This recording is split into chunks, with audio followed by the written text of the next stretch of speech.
Breaking news చూస్తున్న వక్ఫ్ సవరణ bill విషయంలో వైసీపీ డబుల్ గేమ్ ఆడి ముస్లింను మోసం చేసిందంటూ టీడీపీ ఆ పార్టీ నేతలు చేస్తున్న విమర్శలపై వైసీపీ సీనియర్ నేత రాజ్యసభ సభ్యుడు వైవీ సుబ్బారెడ్డి తీవ్రంగా స్పందించారు. ఎక్స్ వేదికగా ఆయన టీడీపీకి సవాల్ విసిరారు. వక్ఫ్ సవరణ బిల్లును పార్లమెంట్లో తాము వ్యతిరేకించలేదని నిరూపించే దమ్ము టీడీపీకి ఉందా అని సవాల్ విసిరారు. వక్ఫ్ బిల్లుకు వ్యతిరేకంగా ఓటు వేయాలని తమ పార్టీ విప్ జారీ చేసిన విషయాన్ని ఆయన గుర్తు చేశారు.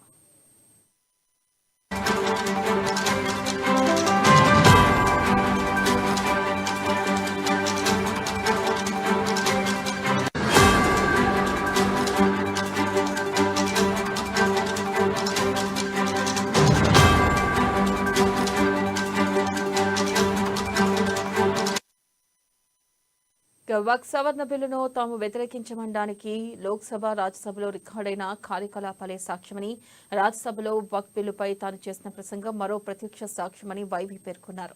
బిల్లును వైసీపీ వ్యతిరేకించలేదని నిరూపించేదమ్ము టీడీపీకి ఉందా అని ఆయన నిలదీశారు. ఫేక్ న్యూస్ల మీద రాజకీయాలు చేసే అలవాటు టీడీపీకి ఉందని వైవీ విమర్శించారు.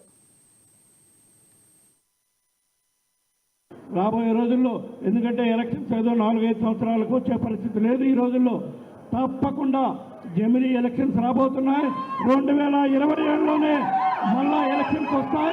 తప్పకుండా మళ్ళా మనం అన్ని నియోజకవర్గాల్లో కూడా వైఎస్ఆర్ కాంగ్రెస్ పార్టీ అభ్యర్థులను గెలిపించుకొని మళ్ళా ఈ రాష్ట్రానికి జగన్మోహన్ రెడ్డి గారిని ముఖ్యమంత్రి చేసుకునే విధంగా కృషి చేద్దామని చెప్పి ఈ సందర్భంగా తెలియజేసుకుంటూ రాబోయే రోజుల్లో ఎందుకంటే ఎలక్షన్స్ ఏదో 4-5 సంవత్సరాలకు వచ్చే పరిస్థితి లేదు.